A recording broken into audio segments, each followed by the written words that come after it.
আজ পড়াপাড়া দক্ষিণপাড়া আম্মাজান খাদিজাতুল কুবরা মক্তবের পক্ষ থেকে আমরা দুই বোন একটি মোকালামা পেশ করছি। মোকালামার মূল বিষয় অন্ধকার পথ থেকে আলোর পথে আসা। আমি মুসাম্মাদ আমিনা পারভিন ও আমার সহকর্মী মুসাম্মাদ আজমিরা খাতুন। তো শুরু করা যাক আমাদের মোকালামা। আসসালামু আলাইকুম ওয়া রাহমাতুল্লাহি ওয়া বারাকাতুহু। I am very fine. আরে বোন, আমি তোমাকে সালাম দিলাম আর তুমি সালামের উত্তর না দিয়ে বলছো আই এম ভেরি ফাইন। তা বলবো না? তুমি জানো না, যখন আমরা একসাথে স্কুলে যেতাম তখন আমাদের মাস্টার মশাই আমাদেরকে বলতেন, যখন আমাদের কারোর সাথে দেখা হবে তখন বলবে hi, hello, how are you. আর তুমি এইসব বাদ দিয়ে সালাম দিলে কেন?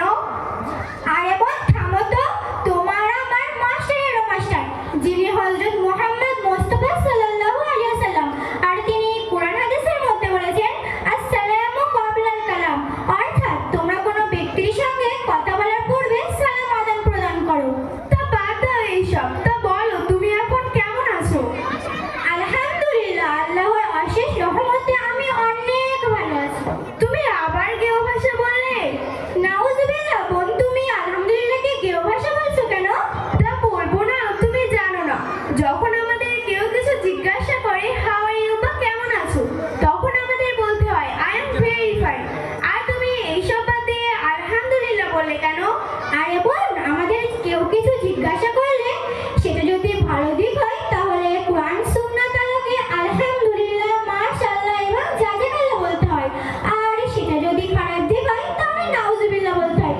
তা যাই হোক, তুমি এরকম ইসলাম বিরোধী নির্লজ্জ বিয়াদবের মতো পোশাক পরে কোথায় যাচ্ছ শুনি? কি তুমি আমাকে নির্লজ্জ বেয়াদব বললে? কেন, আমি এই ড্রেসটা পরেছি, এটা কি কোনো অপরাধ?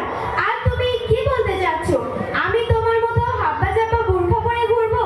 আরে আমার মতো ড্রেস পরে লাইফটা এনজয় করতে শেখো। হাই আফসোস, বোরখা পরে লাইফটা এনজয় করা যায় না বুঝি?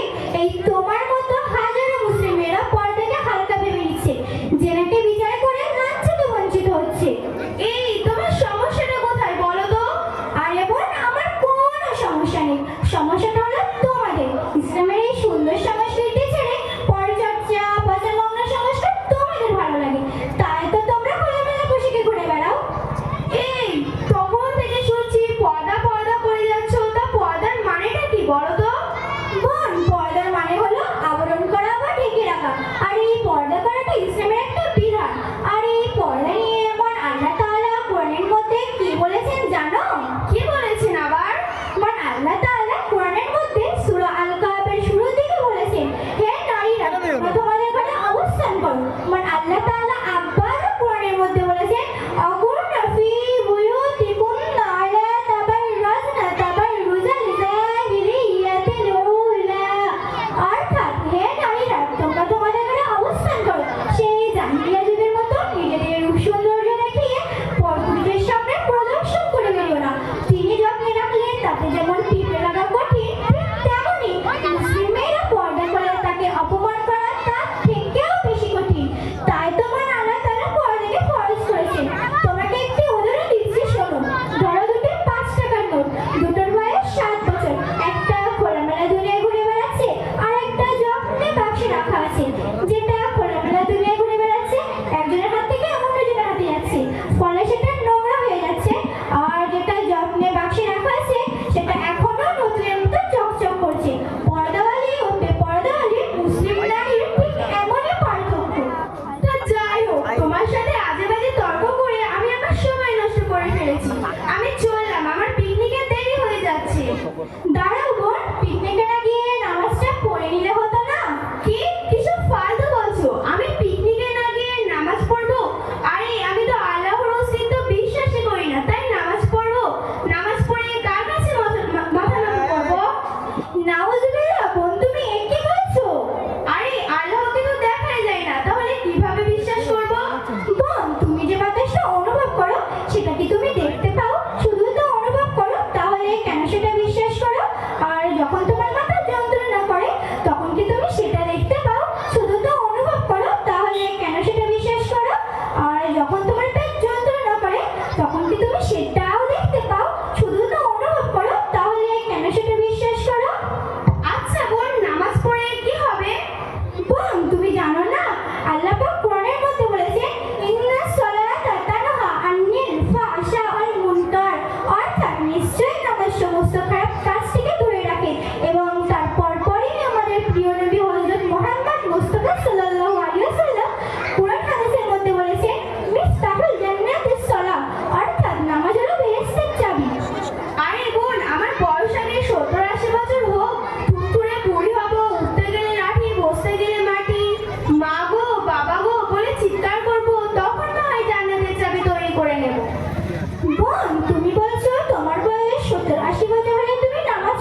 আল্লাহ তাআলা কিয়ামতের দিন 7 শ্রেণীর মানুষকে ছাড় দিবেন।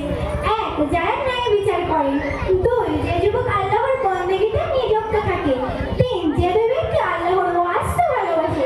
4, যে ব্যক্তি সুবর্ণ সুযোগ পেয়েও জেনা থেকে দূরে থাকে। 5, যে ব্যক্তি মন মসজিদের দিকে থাকে। 6, যে ব্যক্তি গোপনীয়ভাবে দান করে। 7, যে ব্যক্তি নির্জনে আল্লাহকে স্মরণ করে। আচ্ছা বোন, তুমি এত কিছু শুনে তাও কি তোমার নামাজ পড়তে ইচ্ছে করছে না? কে বলেছে নামাজ পড়তে ইচ্ছা করছে না? আমি না হয় নামাজ পড়ি না, কিন্তু নামাজের বিষয়ে সব জানি। বোন বলো তো, নামাজ কত ওয়াক্ত? নামাজ 5 ওয়াক্ত। বোন বলো তো, ফজরের নামাজ কত রাকাত? ও এই কথা, এ তো আমি তুড়ি মেরে বলে দিতে পারবো। ফজরের নামাজ 6 রাকাত। ও বুঝলাম। বোন তুমি সানাটা বলো তো। এ আমাকে দেখে কি পাগল মনে হচ্ছে? আমাকে দেখে কি মিষ্টি দোকানের ময়রা মনে হচ্ছে? আমি মিষ্টি দোকানের ময়রা না, যে ছানা কিভাবে বানায় সেটা বলবো।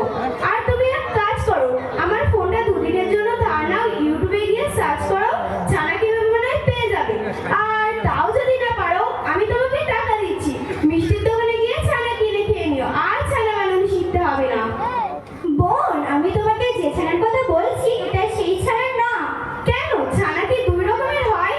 বোন তুমি বলছো খাওয়ার ছানার কথা, আর আমি বলছি নামাজে পড়ার ছানার কথা। ও এই কথা, প্রথমটা একটু বলে দাও, তারপর আমি বলছি। সুবহানাকা আল্লাহুম্মা। থাক থাক, আর বলতে হবে না, আসলে গরমে মাথাটা গরম হয়ে গেছে তো তাই। দাঁড়াও বলছি। সুবহানাকা আল্লাহুম্মা, সানা আল্লাহ, মাঝখানে আর কিছু জানি না, আর হবে না। বোন তোমার হয়নি, আমি বলছি তুমি শোনো। হ্যাঁ বলো। সুবহানাকা আল্লাহুম্মা ওয়া বিহামদিকা ওয়া তাবারাকা ইসমুকা ওয়া তাআলা জাদ্দুকা ওয়া লা ইলাহা গায়রুক। আচ্ছা বোন, আমি ইসলামের সম্পর্কে অনেক তর্ক করে ফেলেছি, আসলে আমি কিছুই জানি না। আমাকে ইসলামের পথে আসতে কি কি করতে হবে? বোন প্রথমে তোমাকে তওবা পড়তে হবে এবং আমাদের মক্তবের হুজুর হাফেজ নুরুল